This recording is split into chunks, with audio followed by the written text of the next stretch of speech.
وصدق رسوله النبي الكريم ونحن على ذلك من الشاهدين والشاكرين والحمد لله رب العالمين.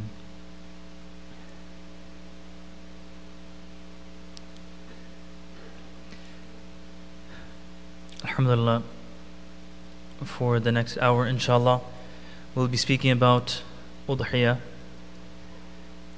And to just start right away without any delay, first the question comes, what does Udhiya mean? Where did the word come from? Why is it called Udhiya?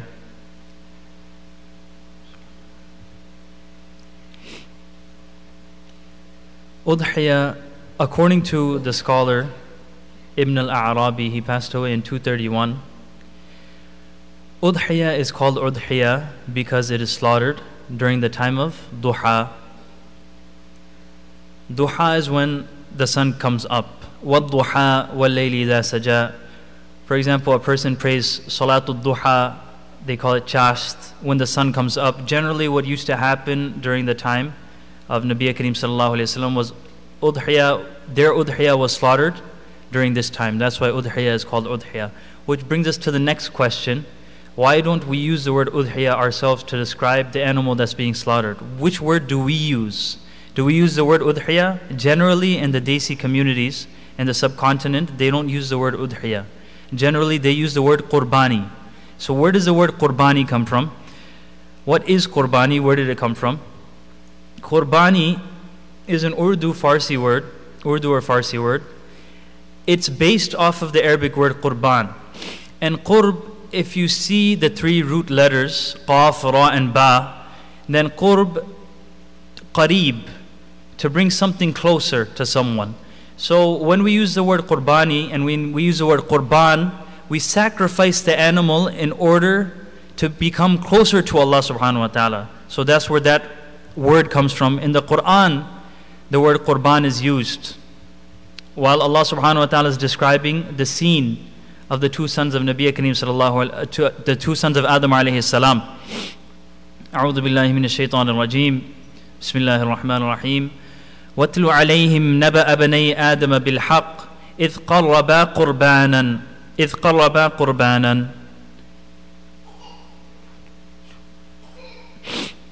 فتقبل من أحدهما ولم يتقبل من الآخر قال لأقتلنك قال إنما يتقبل الله من المتقين. This is in Surah Al-Ma'idah.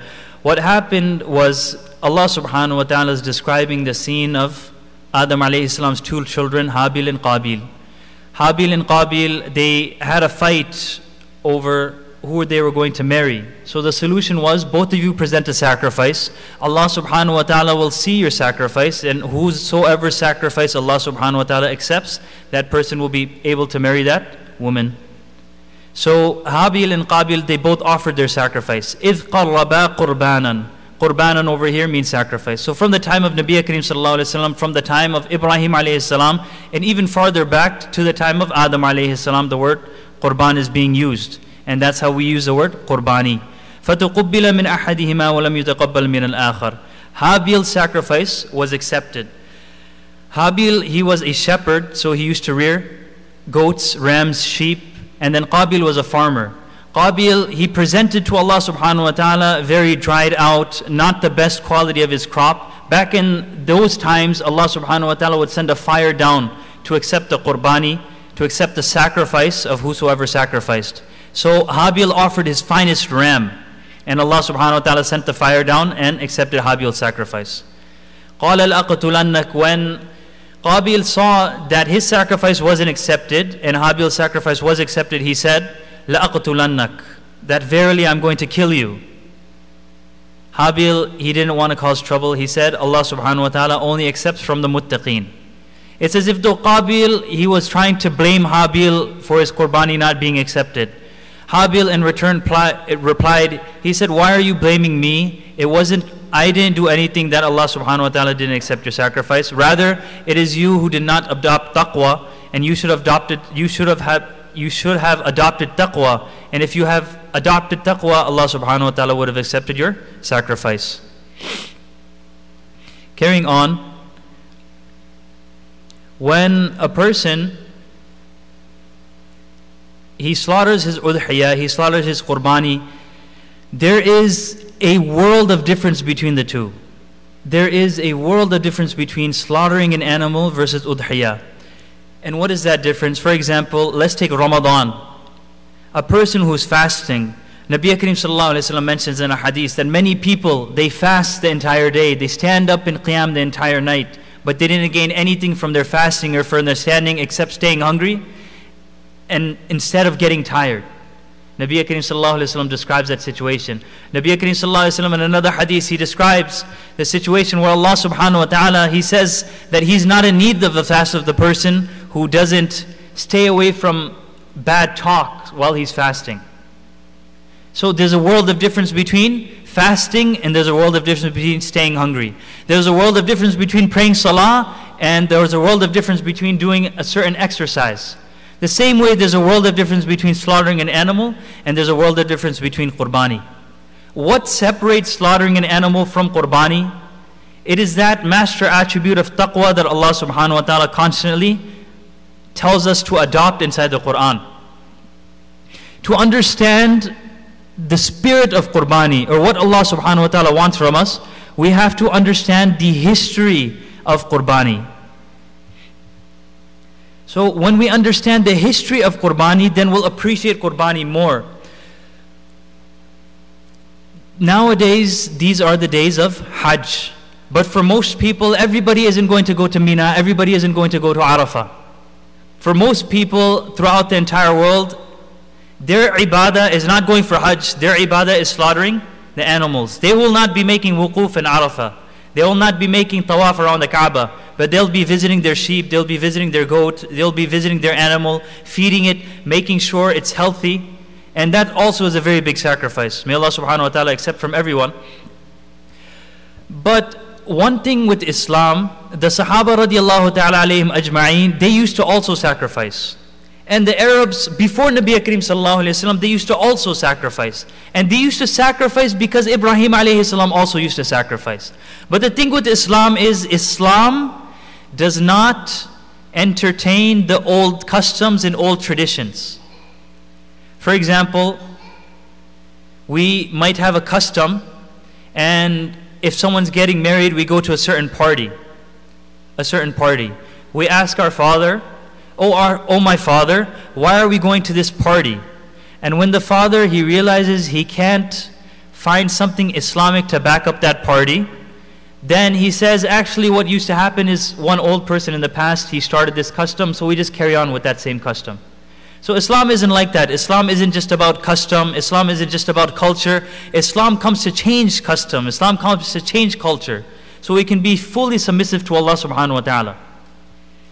So when the Sahaba radiallahu ta'ala alayhim ajma'in, they were doing this qurbani, they were doing this udhiya, they asked Nabi Karim sallallahu alayhi wa sallam, because they were wondering why Islam doesn't entertain these old customs. So Ibrahim alayhi salam used to do the qurbani, why are we continuing to do our qurbani today? This is an old custom. Ya Rasulullah, ma hadhihi al-adahi, ma hadhihi al-dahaya. O Rasulullah sallallahu alayhi wa sallam, why are we slaughtering still? Why are we still slaughtering? Nabi Karim sallallahu alayhi wa sallam, he replied, Sunnatu abikum Ibrahim. This is the sunnah of your father Ibrahim. This is the way of your father Ibrahim alayhi salam. Allah subhanahu wa ta'ala, when He wanted to remember Ibrahim alayhi salam, He didn't only want to remember Ibrahim alayhi salam, He wanted to remember the action of Ibrahim alayhi salam. Let me give you an example. A person, he commits a feat and he does something incredible in this world. For example, you have one of the founding fathers of our country, America. Or you have someone very great. The French, they revere their leaders. The Russians, they revere their leaders. So what would you do to remember the leader? You would erect a statue of that person so that person can be remembered. So if this was the case, if Allah subhanahu wa ta'ala wanted us to remember Ibrahim alayhi salam, then Allah subhanahu wa ta'ala, maybe He would have had a statue of Ibrahim alayhi salam and a statue of Ismail alayhi salam, and Ibrahim alayhi salam would have been leaning over Ismail alayhi salam with a knife in his hand, and that would have been a statue and people would have remembered Ibrahim alayhi salam. But that's not the case. Allah subhanahu wa ta'ala didn't want us to remember Ibrahim alayhi salam. Allah subhanahu wa ta'ala wanted us to remember the lessons and wanted us to revive the lessons each and every single year. Each and every single year that are brought with sacrifice. We study the life of Ibrahim alayhi salam. We perform our qurbani to appreciate the sacrifice and to revive these lessons every single year. That's why we offer these sacrifices. So in order to appreciate qurbani, we have to go a little bit into the history of qurbani to actually appreciate it fully. And for this, to make it easy to remember, I took a few points. All we have to do is remember the 4 S's. The 4 S's. The first S,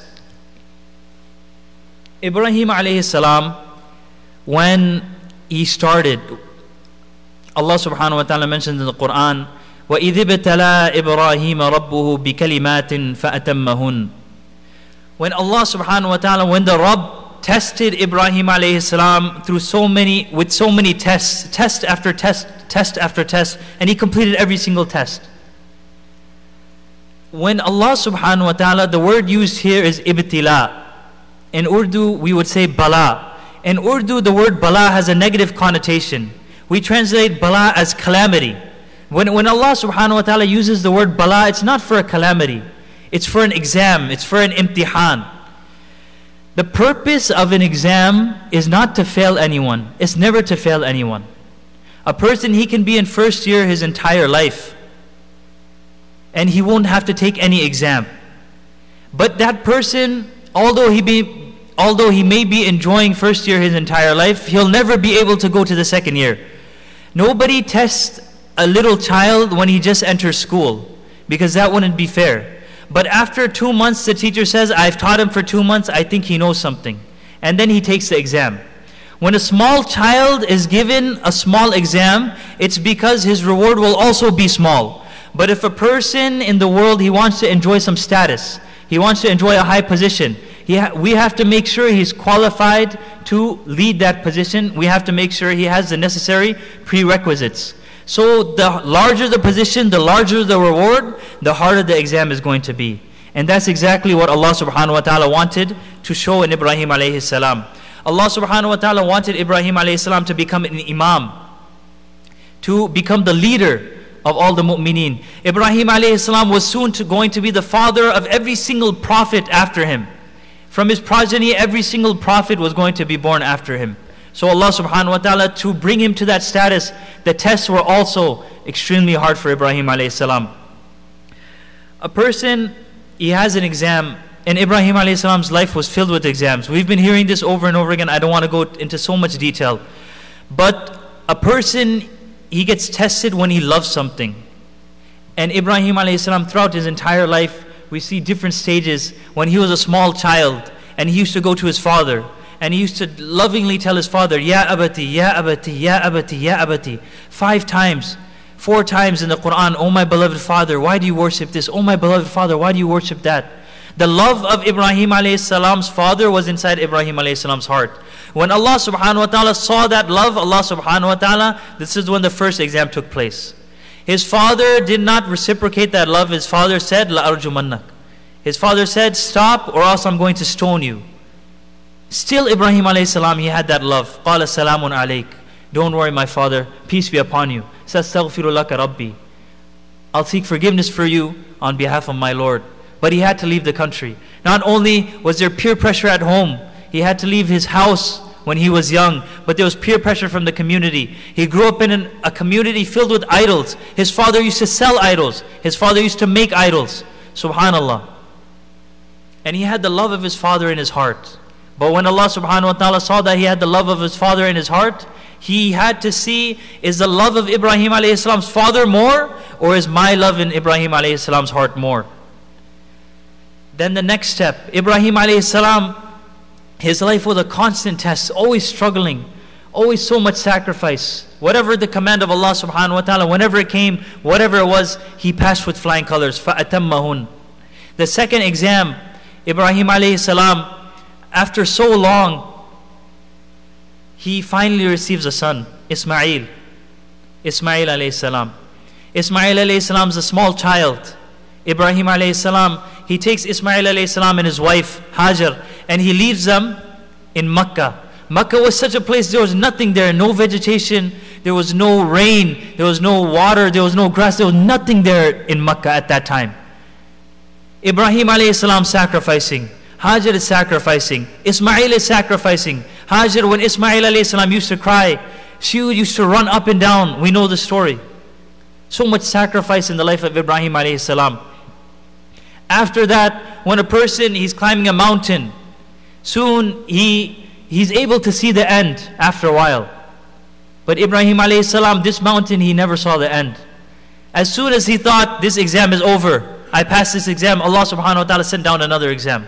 When a child, he is small and he's suckling, then the mother tends to love the child more than the father, when the child is smaller.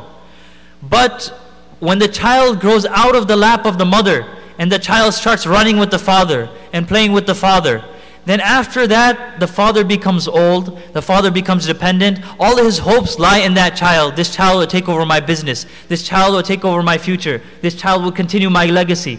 So when the child grows up, then the love of the father overpowers the love of the mother.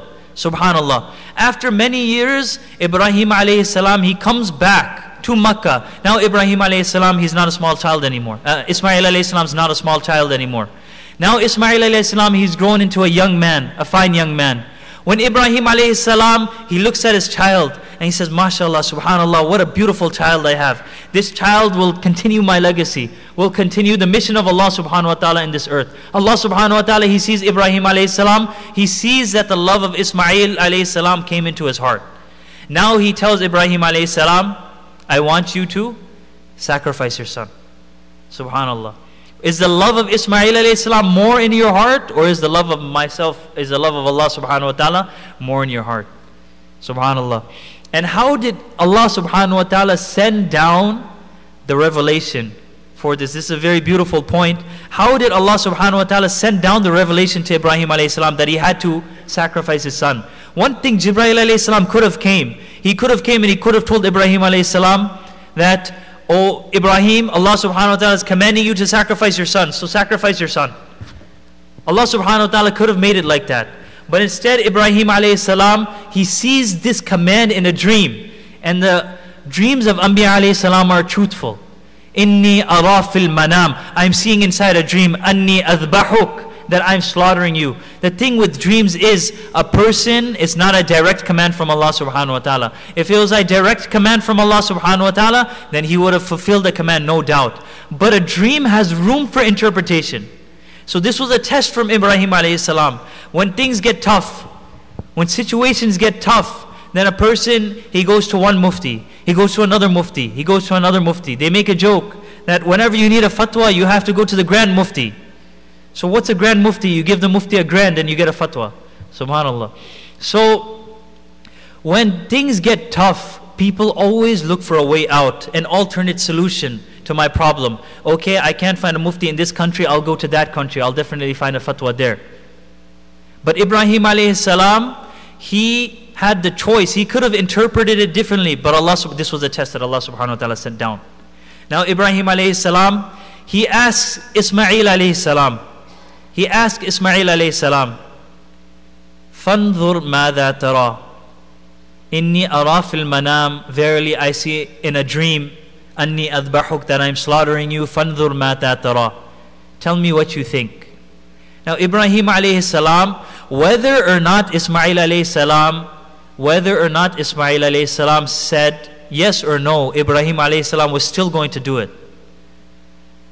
But he just wanted to see what the condition of Ismail alayhi salam's heart was, what were going to be his last words. And subhanallah, Ismail alayhi salam also passed the test. So his life, Ibrahim alayhi salam's life was filled with sacrifice. Ismail alayhi salam's life was filled with sacrifice. Hajar's alayhi salam's life was filled with sacrifice. Subhanallah. When Allah subhanahu wa ta'ala sends imtihans down, Allah subhanahu wa ta'ala is not sending down a calamity. When a person, he's experiencing life, subhanallah, he's so happy, everything's going well, no exams are going, there's nothing wrong. And then suddenly an exam comes. and a test comes from Allah subhanahu wa ta'ala. Wadduha is when the sun is at the highest, it's at its zenith. When the day is at its brightest, everything's going fine. Everything's going wonderfully. وَاللَّيْلِ إِذَا سَجَى. But then the night comes. And the night comes in such a way that there's not a single trace of day left. When the imtihan hits, when the struggles and the tests hit, it's as if though that person didn't experience any joy inside his life. And the imtihans are going to come one after the other, one after the other. Subhanallah, I just got into an accident. And then my brother, this happened. This happened to my father. Subhanallah. But in those situations, Allah subhanahu wa ta'ala, He reminds the person, مَا وَدَّعَكَ رَبُّكَ وَمَا قَلَى, that in those times, Allah subhanahu wa ta'ala didn't leave you. Allah subhanahu wa ta'ala is not angry with you. Allah subhanahu wa ta'ala wants to bring you to a higher stage. When we have an exam, when we have an imtihan, our imtihan will not be so difficult. Our imtihan will not be as hard as Ibrahim alayhi salam's imtihan. We are not going to have to sacrifice our son. We are not going to have to get expelled from our homes. We are not going to have to live in different, very extreme, harsh conditions.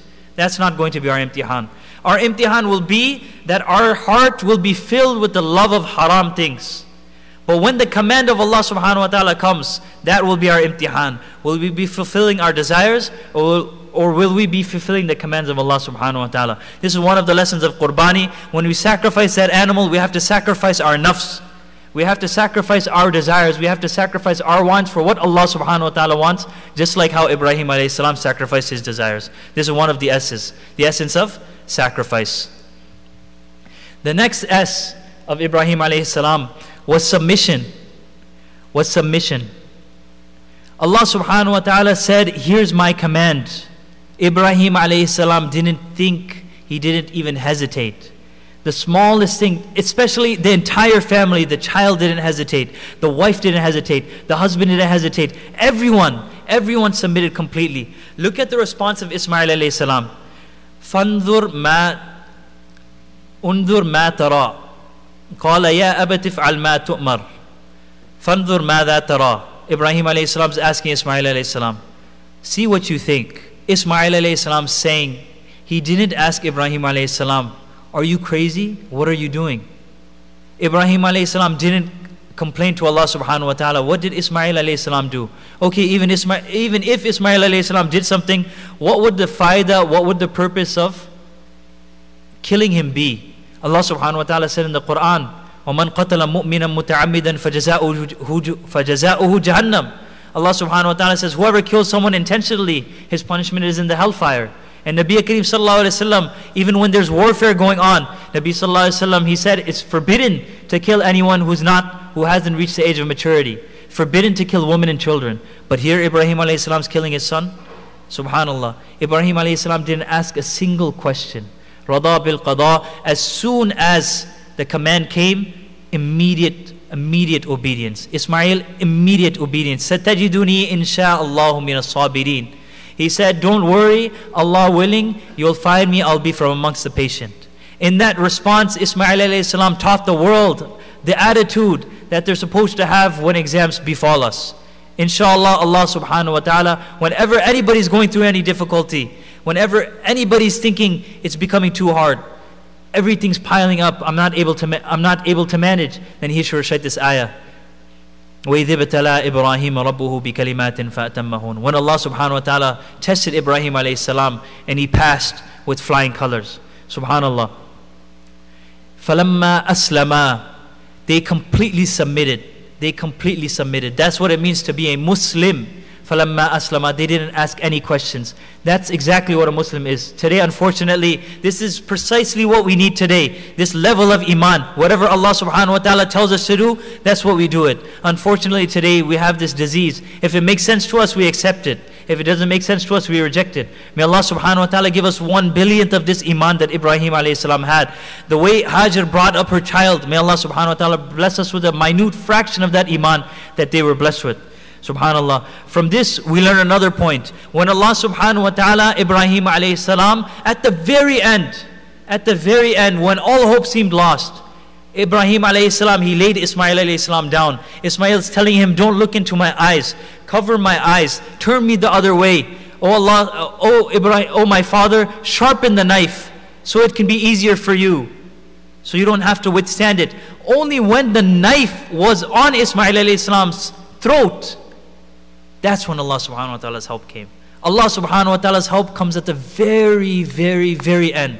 A person just has to be patient. He has to just wait it out. Look at the battle of Badr, subhanallah. The Muslims were being defeated. Allah subhanahu wa ta'ala sent His help. The battle of Ahzab, the Muslims were surrounded from all sides. Allah subhanahu wa ta'ala sent His help. Fir'aun, Musa alayhi salam. Musa alayhi salam, he's sandwiched between the army of Fir'aun and he's sandwiched between the ocean. Banu Israel, they're complaining to Musa alayhi salam. They're saying, "Oh Musa, you killed us. We're killed, we're finished." And then Allah subhanahu wa ta'ala tells Musa to hit this ocean with your stick. If we were to use our intellect, we would say, what's the purpose of hitting the ocean with the stick? You rather take the stick and you hit Fir'aun. What's the purpose of hitting the ocean with the stick? SubhanAllah, Musa alayhi salam didn't question. Nabi Kareem sallallahu alayhi wasallam didn't lose faith. The people of Banu Israel were saying, we are totally finished. Musa alayhi salam said, Kalla, never, never. Inna ma'i rabbi sayahdeen. Allah subhanahu wa ta'ala is with me. At that time, Allah subhanahu wa ta'ala, nobody else believed. Fir'aun's army was on that side. Bani Israel was on that side. Nobody else except Allah subhanahu wa ta'ala, nobody else except Musa alayhi salam was believing in Allah subhanahu wa ta'ala. That's why Musa alayhi salam said, verily my Lord is with me. Nabi Kareem sallallahu alayhi wasallam never lost hope. Ibrahim alayhi salam never lost hope. The help of Allah subhanahu wa ta'ala comes first. He wants to see if we're willing to take the exam. At the very end, when it's becoming the most difficult, حَتَّى إِذَا اسْتَيْأَسَ الرُّسُلُ حَتَّى إِذَا اسْتَيْأَسَ الرُّسُلُ وَظَنُّوا أَنَّهُمْ قَدْ كُذِبُوا جَاءَهُمْ نَصْرُنَا. The Rusul, the messengers in the previous times, they were on the brink of despair. They were on the brink of despair. Mata Nasrullah. They were wondering themselves, when is the help of Allah subhanahu wa ta'ala going to come? That's when Allah subhanahu wa ta'ala's help comes. We just have to be patient, which brings us to our next point. Our next S is the quality of sabr. All through this, Ibrahim alayhi salam didn't complain one bit. He didn't have any rest. Nabi Kareem sallallahu alayhi wasallam, he also didn't have any rest. One test after the other test, after the other test, after the other test. And Ibrahim alayhi salam, usually when someone's climbing up a mountain, he takes a rest. He takes a while. Alhamdulillah, everything's going good. But for Ibrahim alayhi salam, one test after the other test, after the other test. Hajar alayhi salam, so patient. Ibrahim alayhi salam, when they were dropping Hajar off, he used to walk by and Jibreel alayhi salam was there.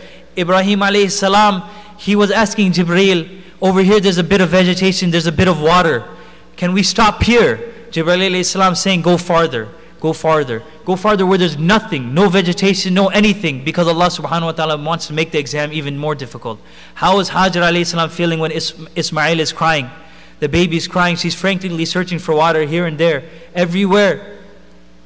They exercise so much patience. Satajiduni insha'Allahu min as-sabirin. This is another one of the lessons we learned from the family of Ibrahim alayhi salam. Sacrifice, submission, and patience, sabr. And the last thing we learn from Ibrahim alayhi salam, his lesson is supplication. When Ibrahim alayhi salam left Hajar and Ismail inside Makkah, Makkah was such a place that fear itself was scared to go inside Makkah. Like I said before, no water, no vegetation, nobody would live there. Impossible to live there. Ibrahim alayhi salam left them with a few dates, some water, but Ibrahim alayhi salam knew that after these dates finish, after this water finishes, there's nothing there for Hajar, for Ismail, except Allah subhanahu wa ta'ala. At that time when Ibrahim alayhi salam's leaving, he makes dua to Allah subhanahu wa ta'ala. Rabbi ij'al hadha al-balada amina. Oh Allah subhanahu wa ta'ala, this place is a place of fear. Wild animals, nobody's there, no civilization, no habitation, nothing, no vegetation. Oh Allah subhanahu wa ta'ala, make this place. And Allah, when a person is having an exam, it's not a time to cut off the relation with the Creator, with the person who's giving us our exam. This is the time when we create that connection with the examiner. Ibrahim alayhi salam told Allah subhanahu wa ta'ala, I have fulfilled what you've commanded, now please fulfill what I ask of you. And we see the power of this dua. What powerful dua Ibrahim alayhi salam made. Rabbi ij'al hadha al-balada amina. Make this city peaceful. Warzuq ahlahu min ath-thamarat. make it filled with fruit from something that has no vegetation. The vegetation of the entire world will soon be there. Some place that people didn't even know about, that place will become the HQ, the markaz, the headquarters of Islam. That place where there was no water, Allah subhanahu wa ta'ala, through the barakat of Zamzam, Allah subhanahu wa ta'ala will quench the thirst of the entire mankind. All through one person's individual dua, to show us from that day until now, the power of one person's dua who sacrificed for Allah subhanahu wa ta'ala. That dua will definitely be accepted. That dua, when a person thinks this is impossible, how it's going to happen, a person who sacrificed everything for the sake of Allah subhanahu wa ta'ala, his dua will make the impossible possible. Subhanallah. This is the power of dua when a person fulfills the commands of Allah subhanahu wa ta'ala, supplication. After that, Ibrahim alayhi salam, he makes a dua, رَبَّنَا هَبْ لَنَا مِنْ أَزْوَاجِنَا وَذُرِّيَّاتِنَا قُرَّةَ أَعْيُنٍ وَجَعَلْنَا لِلْمُتَّقِينَ إِمَامًا. O Allah subhanahu wa ta'ala, grant me pious offspring and make them the coolness of our eyes from our wives, and make us leaders for those people who have taqwa. So Allah subhanahu wa ta'ala fulfilled all of his du'as. And we see Ibrahim alayhi salam, a person, Ismail alayhi salam, he was to be, Ibrahim alayhi salam had two children, Ishaq. From Ishaq all the prophets came. From his lineage, Yaqub, Yusuf, Musa, Sulaiman, Dawood alayhi salam. From Ismail there was only one prophet, Muhammad sallallahu alayhi wasallam. So he was Dhabihullah. He was that person who was going to be sacrificed for Allah subhanahu wa ta'ala. So he had to be ready, he had to be prepared. Satajiduni insha'Allahu min as-sabirin. How he was brought up. One poet so beautifully describes it. He says, was it the milk of the mother, or was it the blood of the father that made him give such an answer? In all honesty, it was both. Subhanallah.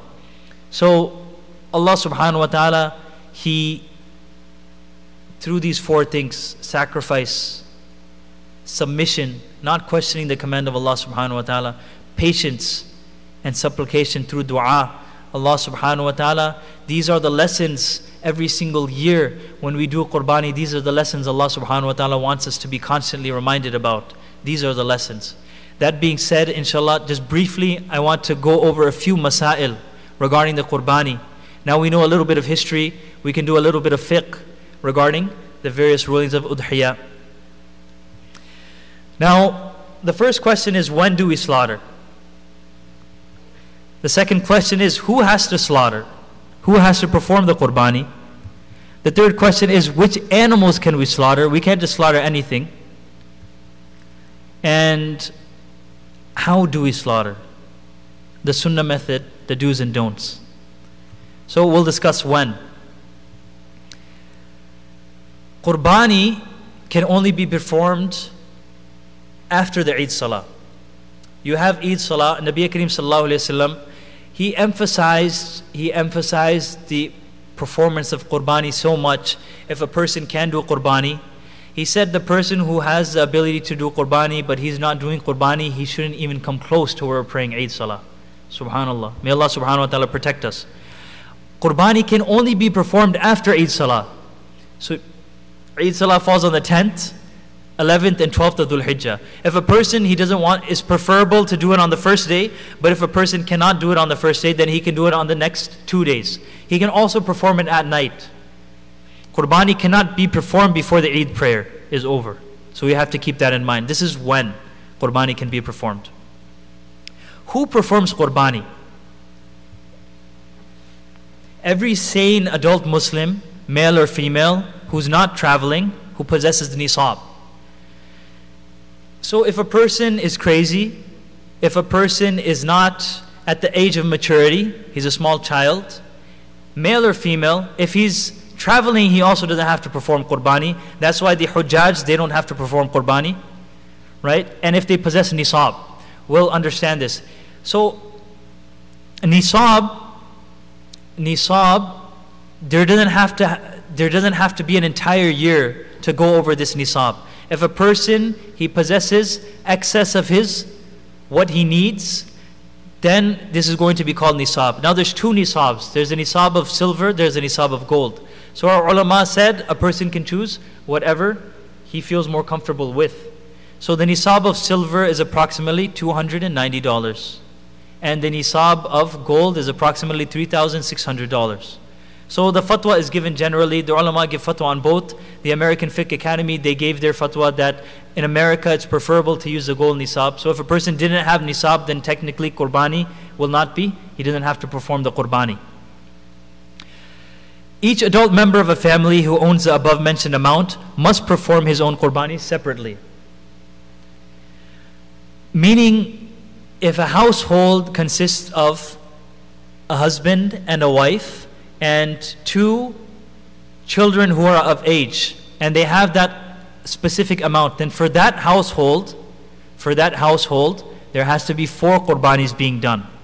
1, just the father sacrificing on behalf of all 4. If qurbani is wajib on all of them, it will not suffice for that family. And this is for the Hanafi madhab.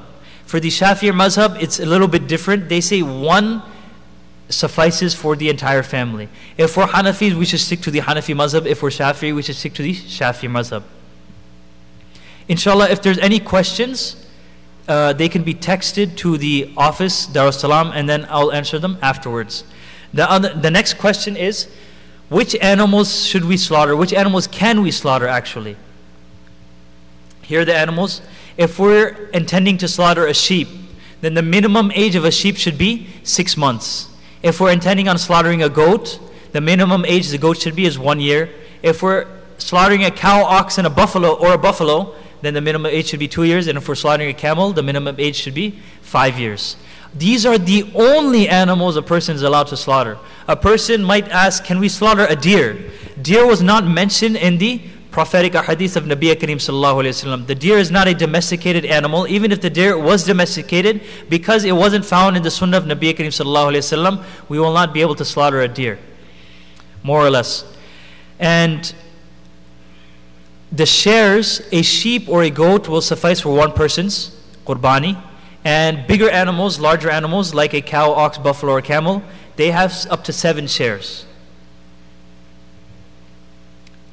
Continuing on in which animals to slaughter. There are a few defective animals. Generally, when we slaughter and we go to find an animal, the farmer or that person, he will give you a qurbani ready animal. So we generally don't have to worry about this, but just in case these happen before we get to slaughter, maybe we purchased our animal, but these things happen later on.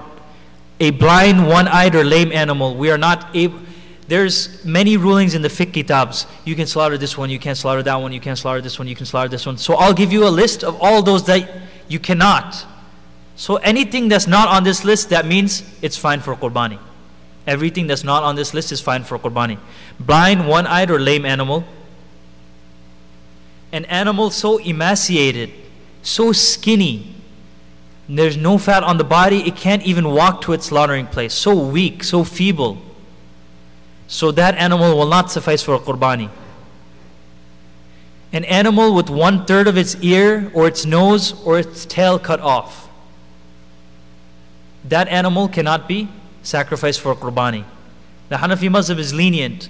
The other madhahib, if even a small defect is on the ear, for example, then you can't sacrifice that animal. We say if 1/3 of the ear, the nose, or the tail is missing, then you can still sacrifice. You can't sacrifice it. If it's less than that, then you can sacrifice it.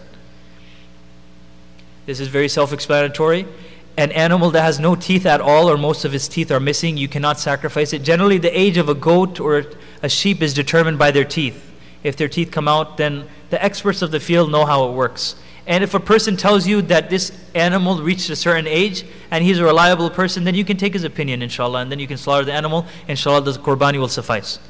One more, if an animal was born without ears, it is possible, then you cannot sacrifice this animal. The last one is an animal, he has horns, but the horns were taken out such that there became a defect in the brain. Some animals are born without horns. Those animals you can slaughter without, those animals you can slaughter for qurbani. But the animals whose horns are uprooted totally and it creates a defect in the brain, that you cannot slaughter those animals for qurbani. Once again, these all cannot be used for qurbani. If there's something that's not on this list, that means you can slaughter it, making it very easy. Now, the sunnah way of performing qurbani, inshallah, we should all try to partake of our own qurbani. We should all try to be actively involved. Inshallah, after this, I'll discuss a little bit about the spirit of qurbani, how we should all try to get involved. There's 5 do's and there's 5 don'ts. To make it very simple, 5 do's and 5 don'ts. When we take the animal should be placed on its left side facing the qibla, its head facing the qibla. Number 2, it's more virtuous to slaughter the animal with one's own hands. This applies to male, this applies to female also. If a female can slaughter her qurbani with her own hands, then it's more virtuous. If a person, he cannot slaughter his animal, he doesn't feel comfortable, he gets nauseous, then someone does it on his behalf, this is also fine. But even in that case, that person should be there also to witness his qurbani being done. If he's not there also, then his qurbani is also fine. That's not a problem. Another common masla people ask is if we send our qurbani overseas. Inshallah, I'll discuss this after a few slides. We'll finish this to stay on topic. When we slaughter, we should recite Bismillah Allahu Akbar. We should have an intention, إِنِّي وَجَهْتُ وَجْهِيَ لِلَّذِي فَطَرَ السَّمَاوَاتِ وَالْأَرْضَ حَنِيفًا وَمَا أَنَا مِنَ الْمُشْرِكِينَ. We can say this, we don't have to vocalize it, we don't have to verbalize it, but we have to say Bismillah Allahu Akbar. If a person in the excitement of qurbani, and if a person slaughtering 50 animals a day, and he just gets very hectic, he's so involved in it that he forgets, not intentionally, but he forgets to say Bismillah Allahu Akbar, his qurbani will suffice, it will count, there's not a problem. But if he intentionally omits it, and he knows that I'm purposely not saying it, then that won't count. That animal, the meat will be haram, the qurbani will not suffice. You have to use a sharp knife and slaughter the animal quickly so it doesn't suffer at all. The knife can't be dull, and you're cutting the animal like you're cutting bread. There has to be 4 veins that you have to cut. You have to cut the windpipe, you have to cut the food pipe, and you have to cut 2 of the veins. If you cut 3 out of 4, that's also, the animal is still halal. But we should try to, when we slaughter it, we move it a little bit to the right, we move it a little bit to the left, and all the blood comes out. What happens is, when the blood is coming out and the brain is sending signals, the animal is kicking. The brain is sending signals to the animal's body that we need more blood because blood is coming out. So that's why the legs start kicking, so more blood comes out. And all that blood is the impure blood that comes out. So when we eat that animal is very fresh after all that blood comes out. And number 5, if a person, he intends to slaughter, then it's mustahab, it's recommended that he doesn't cut his nails or his hair before he performs the qurbani. It's recommended. If he doesn't do this, then he will not get sin. It's a very big misconception. Some people believe if you cut your hairs or your nails, then you will get sin. This is not the case. A person will not be sinful. This is merely recommended. It's established through hadith. It's mustahab. It's recommended. If a person, for example, he wasn't intending on doing qurbani, so then he started cutting his nails, but later on he intended to do qurbani, then from that time he doesn't cut his nails, etc. These are the 5 things that we have to keep in mind while doing qurbani. What about the things that we don't do? The sunnah way, don'ts, things not to do. Do not sharpen the knife in front of the animal. Do not skin the animal before it becomes completely cold, before all the life comes out of it. Otherwise, there still might be an element of suffering. If you sharpen the knife in front of an animal, you're giving the animal a death before its death. Nabi Kareem sallallahu alayhi wa sallam says, Inna Allah yuhibbul ihsana fi kulli shay. Allah subhanahu wa ta'ala loves perfection in everything. فَإِذَا قَتَلْتُمْ فَأَحْسِنُوا الْقِتْلِ. When you kill properly. When you make dhabah properly. When you slaughter properly. Do not slaughter one animal in the presence of another animal. Subhanallah. Islam is so humane with the treatment of the animals. Subhanallah. Do not slaughter with such force that the head is severed completely and the knife reaches the spinal cord. Some people dig the knife all the way into the animal, unnecessary force. Once it reaches the spinal cord, the animal will experience unnecessary pain, and that animal becomes makruh. If you sever his head, the meat is still fine, but it's a makruh action. We should stay away from it. Unnecessary pain to the animal. And do not drag the animal to the place of slaughter or mistreat it in any way whatsoever. We have to carry it, we have to take it down properly, and a person doesn't have to, he could put a few drops of water inside that animal's mouth. We should make sure the animal is properly fed, properly taken care of. The best animal to sacrifice is the animal that's the fattest, the best, the ram. Nabi Karim Sallallahu Alaihi Wasallam used to sacrifice the best. Here are a few points to keep in mind also. This is connected with the last point. We have to ensure the meat is properly distributed. Unfortunately, some people, the hadith says that a person should keep 1/3 for his family, 1/3 for the poor, and 1/3 for friends and relatives, neighbors, etc. Unfortunately, some of us, we have our own little distribution. We say, instead of this distribution that's mentioned in the hadith, we say 1/3 we'll keep in our freezer. 1/3 we'll cut it into chops so we can have a barbecue. And 1/3 we keep it just in case someone gives us meat, we have to give them meat back. And sometimes we keep record. They didn't give us meat last year, so we won't give them meat this year. Or they're going to give us meat, so we have to give them meat this year. That's not how it should be. 1/3 we should keep for ourselves, 1/3 for our friends and family, and 1/3 for the poor. Another thing, qurbani meat should be given preference over all other food. Nabi Karim Sallallahu Alaihi Wasallam, the first thing he used to eat was the meat of the qurbani. Some narrations say he used to eat the liver of the qurbani. The day of Eid al-Adha is not a day of chicken biryani. It's a day of goat biryani, it's a day of beef biryani, it's a day of sheep biryani. When the udhiya, when the animal is slaughtered, that becomes the king of the dasar khan. That should be the only meat. Hazrat Zakaria, Maulana Zakaria, he used to only eat that for 3 days, not even roti. He just used to eat the meat, and he used to say, this is ziyafat from Allah subhanahu wa ta'ala's side. This is hosting from Allah subhanahu wa ta'ala's side. This is his food. The last thing we should realize is qurbani is not charity. What this means is, innamal a'malu binniyat, actions are judged according to their intentions. Someone might not want to spend so much money on their qurbani. Someone might not want to spend so much on their qurbani. So what he would do, he would send the qurbani to a different country. That's where I'll get to this masla inshallah after this point. I'm not saying you shouldn't send your qurbani overseas. Definitely there are people who eat meat once a year. SubhanAllah, if you go to Africa and you see the countries, you see the situation there, they eat meat once a year during Eid al-Adha only. So they need the meat also. But they don't only need the meat during qurbani, they need the meat throughout the entire year.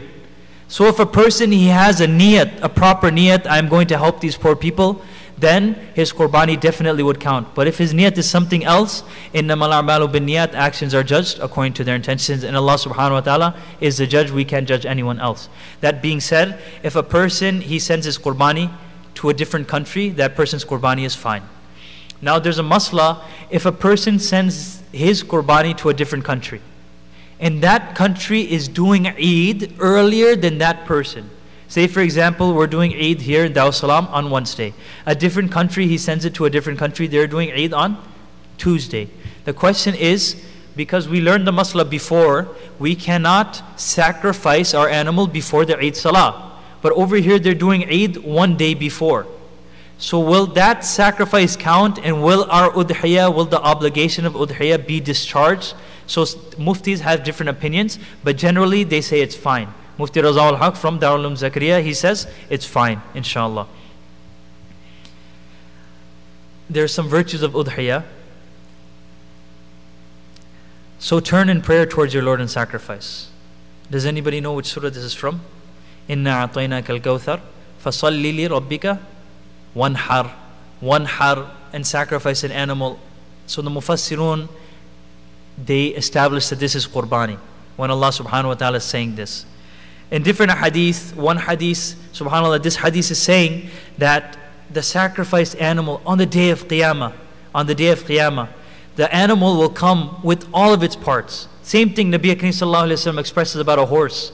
a person who rears a horse, then the urine of the horse, the dung of the horse, the manure of the horse, everything from that horse, it will be weighed on the day of Qiyamah, and all the hasanat, whatever it weighs, it will be converted into good deeds on the day of Qiyamah. Whatever he ate, whatever he drank, the same thing. The animal, the udhiya animal, however much we feed it, however much we invest in our animal, that's how much reward we'll receive in the akhirah. Before the blood of that animal reaches the ground, Allah subhanahu wa ta'ala accepts it. There's no amal more beloved to Allah subhanahu wa ta'ala than iraqatul dam, than the flowing of blood on these days of Dhul Hijjah. In another hadith in Ibn Majah, we see this one. Zayd ibn Arqam, he relates that the Sahaba asked, O Rasulullah sallallahu alayhi wa sallam, Ma hadhihi al-dahaya, ma hadhihi al-adahi, what, I mentioned this hadith in the beginning, what is this? Nabi Kareem sallallahu alayhi wa sallam, why are we doing this? Sunnatu abikum Ibrahim. It's the sunnah of your father Ibrahim. What reward do we get? What benefit do we get from it? And he said, every single hair on that animal, you get thawab for that. The more qurbani we do, the more thawab we get. The Sahaba, they were curious. What about a sheep? He has wool, it doesn't have hair. Every single piece of wool, you get thawab for that. So this being said, when we have the virtues in front of us, then we feel like making amal. And that's where we have the spirit of qurbani coming in. We have to get involved. This is not a day where we wear our best clothes after Eid Salah. Eid Salah, you wear your best clothes. But then after that, you wear your work clothes. You get involved in the slaughter. Subhanallah, it's like a person, he gets a fatwa from someone that someone else can do Hajj Badal on your behalf. You can do Hajj Badal on their behalf. So that person, his Hajj Badal is fine, but will that person ever experience Arafah? Will that person ever experience Tawaf? Will that person ever experience standing in front of Nabi Kareem sallallahu alayhi wa sallam, giving him salam? Will that person ever experience looking at the Kaaba? Subhanallah. Another example, a more worldly example, is a person, he has a timeshare. A timeshare is a property. Many owners own that property in certain times of the year, they're able to use it. So he has a timeshare, a certain house in front of the beach. And now that person, he himself doesn't benefit from the timeshare, he sends his family over. So what's the point of the timeshare? He's not benefiting from it. He's not benefiting from his property. He's not benefiting from his investment. Other people are benefiting. But that person himself, we should all try to slaughter the animals ourselves. Shaykh al-Hind Mufti Mahmud al-Hassan, he passed away in 1920. He used to, as soon as 1 year's qurbani finished, he used to buy the next year's qurbani. He wanted to feel what it meant to be to sacrifice something. That entire year, that goat or that animal he would buy, when he would finish teaching his lessons, he would come out of his lessons, that goat would follow him. Subhanallah. That goat became the pet of the family. The wife was so attached to it, the kids were so attached to it. After 1 year having that goat, then you sacrifice it. Subhanallah. Then he tried it for a few years, but after that his wife said, we can't bear this, we can't do this anymore. Subhanallah. Then you feel somewhat of a sacrifice. We learn many different lessons from the animals also. I don't know if I'm going to have time. Inshallah, there'll be time, inshallah. From the animals itself, we learn so many lessons. The first lesson is we shouldn't become neglectful of death. What do I mean by this? When the slaughterer goes inside the animal's cage, the pen of the animals, then when he's taking out one of the animals, dragging out one of the animals, all the animals, if you ever see it, they rush to one side and they get completely scared. Am I next? Am I next? Am I next? And they all run away. But as soon as that one sheep is taken out, then it's as though the sheep forgot everything. They just go back to eating grass. They're talking with each other. They're laughing with each other. They're gossiping. They're drinking their water. They're drinking their, they're eating their hay. It's as if though nothing ever happened. So many people pass away before us. Subhanallah, we just prayed a janazah yesterday. The dua was made today. People are dying constantly. Ulama are dying. People around the world are dying. So many hujjaj are dying. If someone goes to the haram, inshallah, Allah subhanahu wa ta'ala take me there one day. But I heard after every single salah there's janazah. After every single salah there's janazah. So these are signs. These are signs.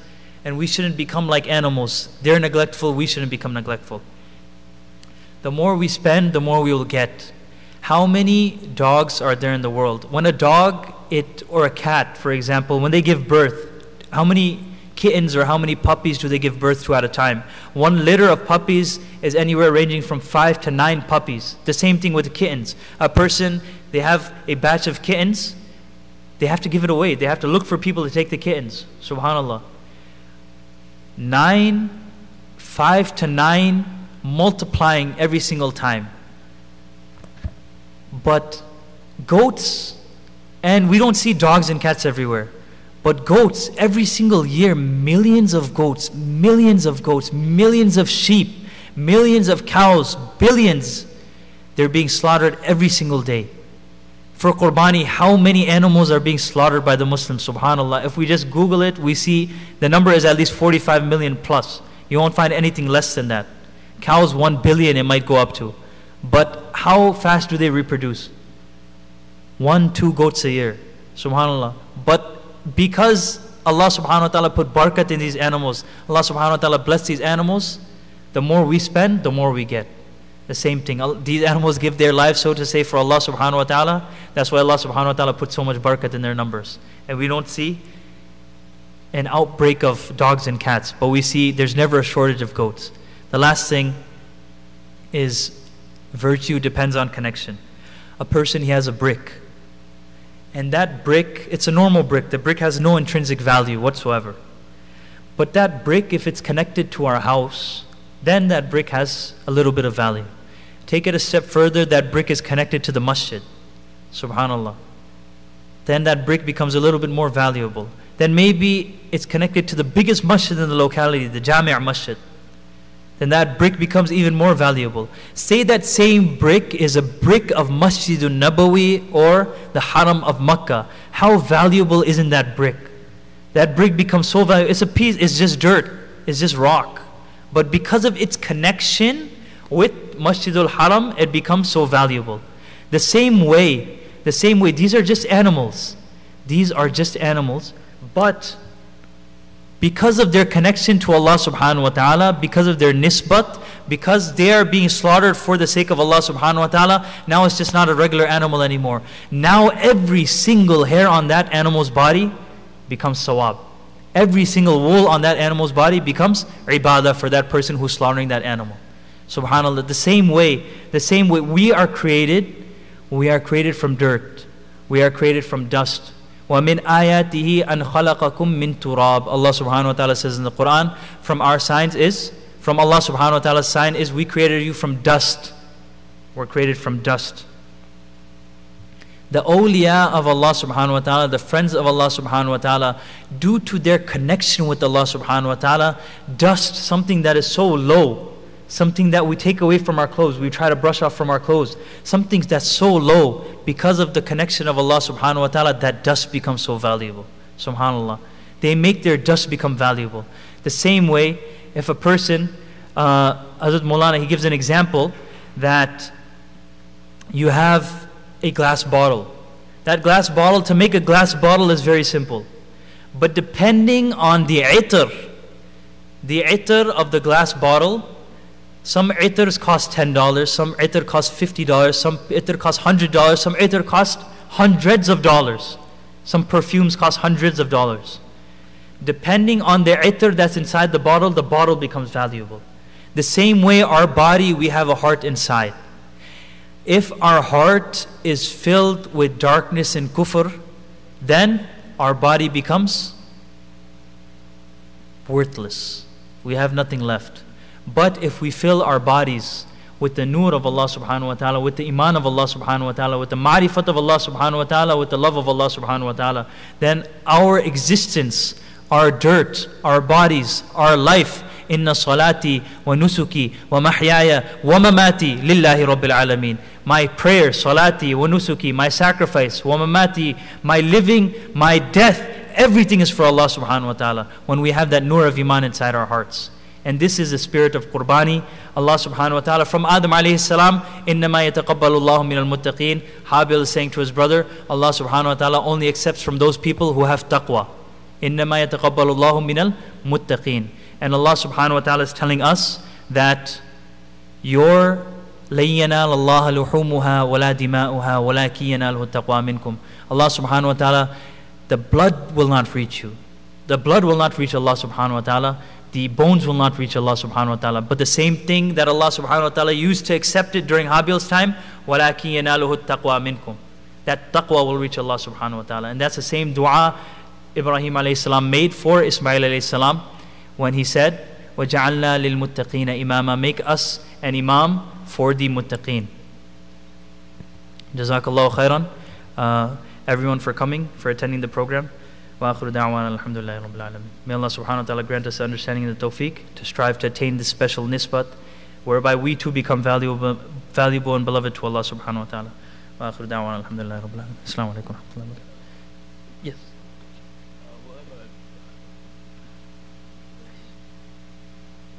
These are one question came. You mentioned that in the Shafi'i madhab, one animal per family is sufficient. Yes, that's correct.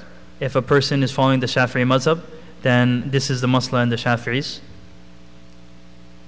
Can you please explain why it is permissible to send your qurbani overseas? Whether a person, he does it here, whether he does it there, the fact of the matter is, he's still doing the qurbani, because if a person, the masla is, if a person, he doesn't have to be present. Say for example, we're living in Chicago. Now, in Chicago, we can slaughter. For example, in England, let's take England for example. I had a friend from England, and we asked them, how do you guys do a qurbani? Because they're not allowed to do a qurbani. It's completely different from South Africa. South Africa, you can do it in your backyard. Over here, we can't do it in our backyard, but we can go to the farms. Over there, they don't have any farms in England. They have farms, but they don't go to the farms. They actually send their money to the abattoirs, and the abattoirs, they do everything for them. So the same way a person, he himself doesn't do his qurbani, and the masla is, it's permissible for someone else to do it on your behalf. So the same concept, if whether someone's living close or whether someone's living far, more or less is going to be the same thing.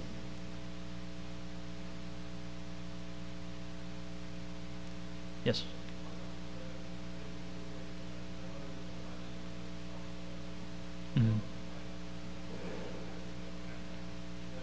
This is fine. This is fine. There's nothing wrong with that. Nabi Kareem sallallahu alayhi wa sallam, he sacrificed one ram, I believe, for the entire ummah. So my teacher used to say that, he used to ask the class, are you confident that any one of you has any ibadah that they're 100% sure that Allah subhanahu wa ta'ala accepted? They're 100% sure Allah subhanahu wa ta'ala accepted. So we all stayed quiet. And then the teacher said, I have a few ibadat. Nabi Kareem sallallahu alayhi wa sallam, he slaughtered one qurbani animal on behalf of the ummah, and I'm sure 100% that's in my account, that qurbani is definitely accepted by the court of Allah subhanahu wa ta'ala. So we can do the same thing. We can have the niyat of someone who passed away, we can have the niyat of Nabi Kareem sallallahu alayhi wa sallam. Yes, that would be wajib tasadduq. Yes, yes.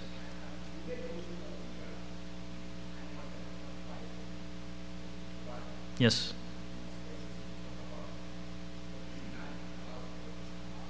Mm-hmm.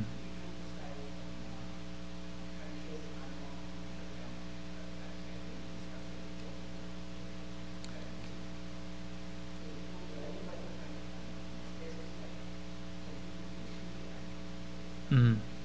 Yes.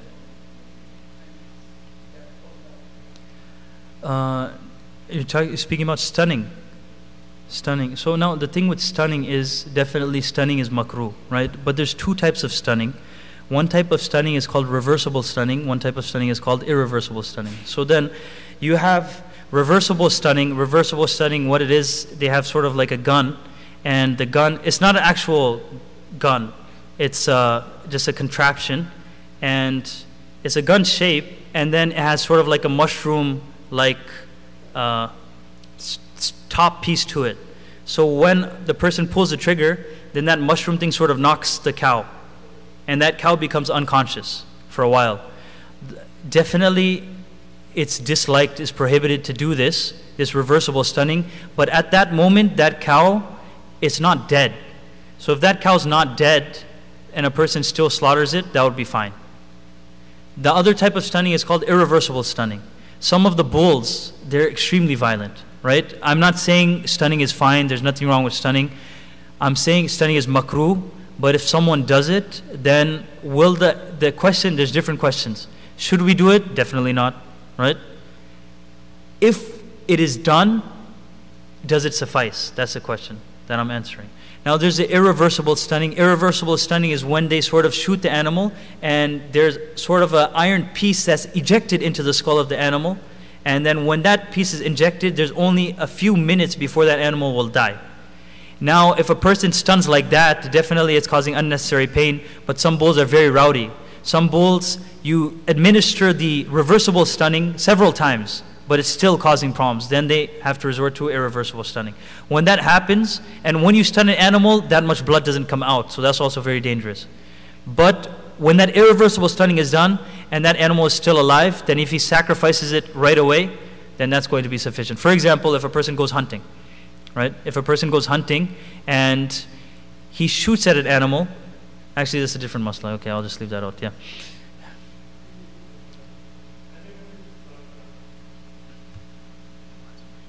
Okay, inshallah, this will be the last question. Inshallah.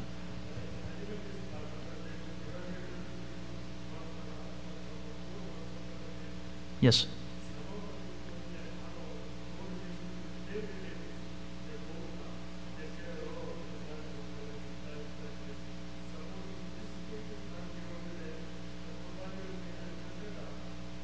The Qurbani, this distribution that's mentioned in the hadith, this distribution is not wajib.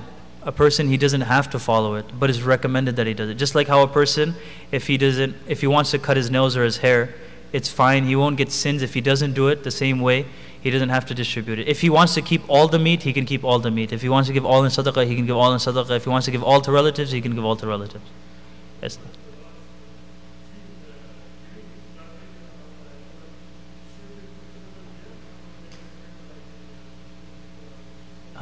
It will be valid in both cases, whether we send it here, whether we send it there. If we have the means, inshallah, we should try to send it there, and we should try to be involved here also. That would be the best thing, inshallah. Wa yakum. Jazakullahu Khairun once again for attending. Wa akhiru da'wana alhamdulillahi rabbil alamin. Assalamu alaikum wa rahmatullahi wa barakatuh.